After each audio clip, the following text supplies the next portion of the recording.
নমস্কার বন্ধুরা, welcome to এসটিউনিক sports. বন্ধুরা, এই ভিডিওতে আমরা কথা বলবো বেশ কিছু ট্রান্সফার নিউজ নিয়ে, যেখানে সামনের সামার ট্রান্সফার উইন্ডোকে কাজে লাগিয়ে ইস্ট বেঙ্গল চাইছে দলে একাধিক পরিবর্তন করতে। সেখানে বিদেশি প্লেয়ারদের নিয়ে আপডেট শেয়ার করার সাথে সাথে ইন্ডিয়ান প্লেয়ারদের নিয়েও কিন্তু আমরা লড়াই দেখতে পাবো আবারও, সেই যেমন আমরা দেখেছিলাম আনোয়ার আলী, জিকসান সিং কিংবা আপুইয়ার সময়। তো কোন কোন প্লেয়ারদের টার্গেট করছে বাংলার দুই প্রধান, ইস্ট বেঙ্গলে আসার সম্ভাবনা কাদের বেশি রয়েছে, সমস্তটা নিয়েই কিন্তু আমরা আলোচনা করে নেব এই ভিডিওতে। তাই ভিডিও শুরু করার আগে একটাই রিকোয়েস্ট, চ্যানেলে যারা প্রথমবারের জন্য এসেছো মনে করে চ্যানেলটাকে সাবস্ক্রাইব করে নাও, তাহলে তোমাদের প্রিয় দলের খেলার সমস্ত আপডেট তোমরা এখানে পেয়ে যাবে। তো চলো আর দেরি না করে ভিডিও শুরু করা যাক। তো শুরুতেই যদি আমরা কথা বলি একটু মোহামেডানকে নিয়ে, তো তাদের কিন্তু অবস্থা দিনে দিনে আরও খারাপ হচ্ছে।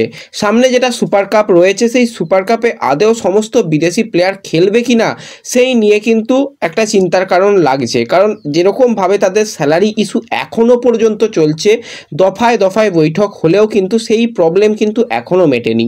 তো সেই জায়গাতে কিন্তু সামনের বছরে যেটা সামনের সিজন আসতে চলেছে, সেই সিজনে কিন্তু একাধিক প্লেয়ারকে আমরা দল পরিবর্তন করতে দেখব। তার মধ্যেই কিন্তু 25 বছর বয়সী আর্জেন্টাইন অ্যাটাকিং লাইনের প্লেয়ার অ্যালেক্সিস গোমেজ, তার দিকে কিন্তু নজর রেখেছে আইএসএল এর দুটো ক্লাব। মুম্বাই সিটি এফসি একটা সময় পর্যন্ত তার ব্যাপারে ইনকোয়ারি করছিল, তার সার্ভিস পেতে চাইছিল। এমনকি শোনা যাচ্ছে হায়দ্রাবাদ এফসির মতন দলও কিন্তু এই অ্যালেক্সিস গোমেজের দিকে নজর রেখেছে। আরও একটা দল নজরের মধ্যে রয়েছে এই অ্যালেক্সিস গোমেজ। তো এই আর্জেন্টাইন প্লেয়ার কিন্তু যথেষ্ট ভালো খেলেছে, যেরকমভাবে সে তার স্কিল দেখিয়েছে, যেরকমভাবে সামনে দিকে বল বাড়ানো, সবকটার দিকে কিন্তু ভালোই করেছে।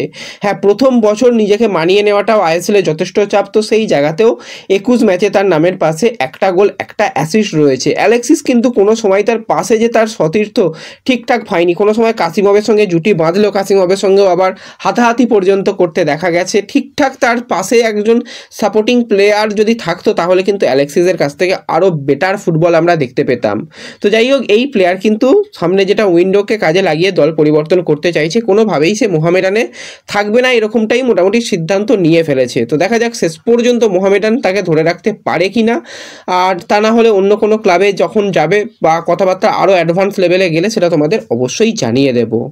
এবং এর সাথে সাথে যদি আমরা কথা বলি একটু ইন্ডিয়ান প্লেয়ারদের নিয়ে, তো ইন্ডিয়ান প্লেয়ার তো অবশ্যই ইস্টবেঙ্গলের লাগবে। বিশেষত ইস্টবেঙ্গলের এবছরে যেটা সমস্যার জায়গা সেটা হচ্ছে দুই সাইড ব্যাকে প্রচণ্ড পরিমাণে সমস্যা হয়েছে, কি লেফট ব্যাক কি রাইট ব্যাক।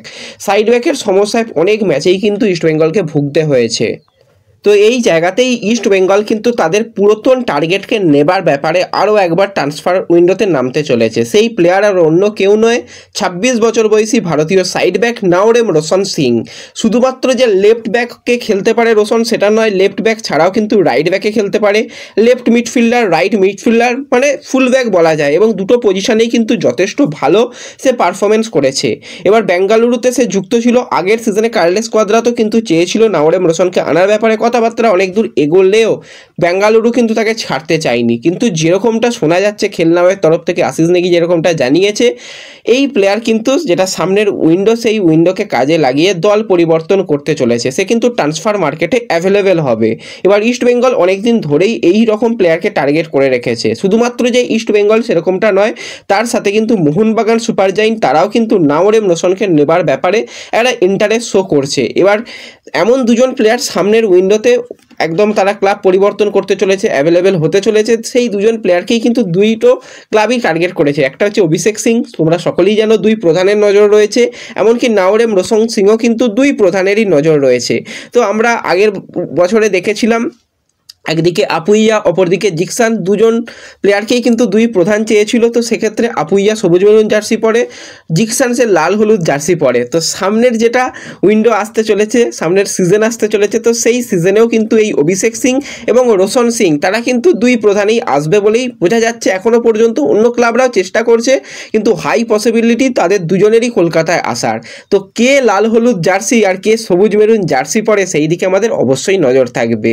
এবার রোশন সিংয়ের ক্ষেত্রে ব্যাপারটা একটু বলে রাখা ভালো, যেটা ট্রান্সফার ফি রয়েছে খুব বেশি ট্রান্সফার ফি নয়, সেটা কিন্তু ইস্টবেঙ্গল বা মোহনবাগান যে কোনো দল দিয়ে দেবে। কিন্তু যেটা ব্যাপার রয়েছে সেটা হচ্ছে রোশন, তার যেটা আস্কিং স্যালারি রয়েছে সেটা হচ্ছে 3 কোটি টাকা পার ইয়ার।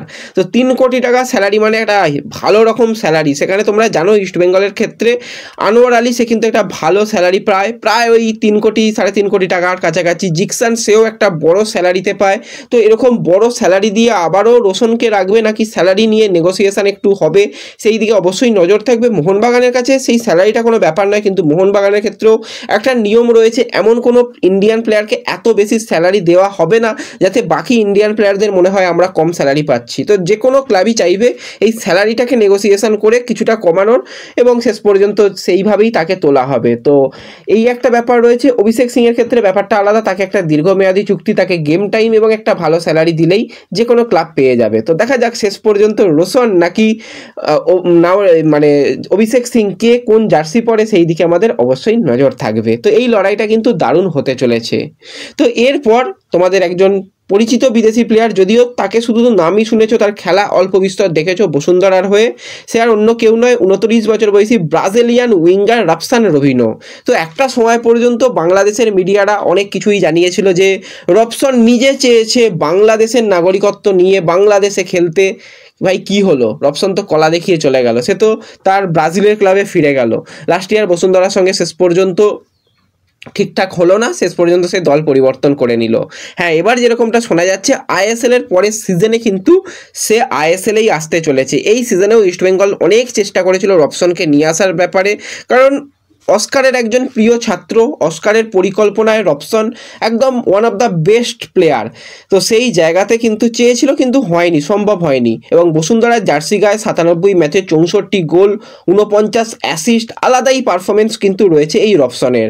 তো ইস্ট বেঙ্গল কিন্তু যে ঠিক রবসন টাইপের এমন একজন প্লেয়ারকে আনতে চেয়েছিল, যদি মানে ঠিকঠাক ক্লিক করে যেত তাহলে তাকে রাখা হতো। সেটা তোমরা সকলেই জানো যে সেরকম সে ক্লিক করতে পারেনি, সেটা আর অন্য কেউ নয়, রিচার্ড সেলিস। তো রিচার্ড সেলিস থাকবে না পরের সিজনে। তো সেই জায়গায় রিচার্ডের পরিবর্তক হিসাবে যদি রবিনোকে ভাবে একজন উইঙ্গার কাম অ্যাটাকার কাম স্ট্রাইকার, তো খুব ভালো কিন্তু একটা সাইনিং হবে। বয়সও 29, তো খুব একটা বেশি নয়। তো তাকে যদি 2 বছরের চুক্তিতেও একটা সাইন করানো যায় সেই দিকেও কিন্তু চেষ্টা করা উচিত। তো অবশ্যই অস্কার তো এরকম প্লেয়ারকে চাইবেই। এবার ম্যানেজমেন্ট কতটা কি অস্কারকে সাহায্য করে, অস্কারের পছন্দ মতন কতটা প্লেয়ার আনতে সক্ষম হয় সেই দিকে আমাদের অবশ্যই নজর থাকবে। আর এই প্লেয়ার এলে অবশ্যই ইস্টবেঙ্গলের জন্য ভালো হবে। আর সবথেকে ভালো ব্যাপার যেটা হবে সেটা হচ্ছে অস্কার তার ঠিক সেট করা প্লেয়ার চাইছে, যে তার সেটে যারা যায়। তো সেই জায়গাতে রবিনো তো one of the best option, এবং সে সিঙ্গেল স্ট্রাইকার হিসাবে যেরকম খেলতে পারে, তার সাথে উইঙ্গার, তার সাথে ফলস 9 হিসাবে খেলতে পারে, যেরকমটা মেসি বাউলি খেলছিল, যে কিছুটা নিচে থেকে ফলস 9 হিসাবে মেসি নেমে যথেষ্ট ইম্প্যাক্ট এনেছে। তো রবিনোর মতন প্লেয়ারকেও যদি পাওয়া যায়, সেও কিন্তু এসে অনেকটা ইম্প্যাক্ট আনতে পারে। তো দেখা যাক শেষ পর্যন্ত কি হয়, এবং পরের সিজনে রবিনো আসতে চলেছে, এটুকু তো মোটামুটি এখন পর্যন্ত যদি সব কিছু ঠিকঠাক থাকে তো আসতে চলেছে। তো দেখা যাক কোন ক্লাব শেষ পর্যন্ত রবসন রবিনোকে তুলতে পারে। তো ভালো প্লেয়ার নিঃসন্দেহে। তো ব্যাস এই ভিডিওতে এটুকুই আলোচনা করার ছিল। ভিডিও ভালো লাগলে লাইক শেয়ার করে দিও, চ্যানেলে প্রথমবারের জন্য এলে চ্যানেল সাবস্ক্রাইব করে নিও। তো দেখা হবে পরবর্তী ভিডিওতে। ধন্যবাদ।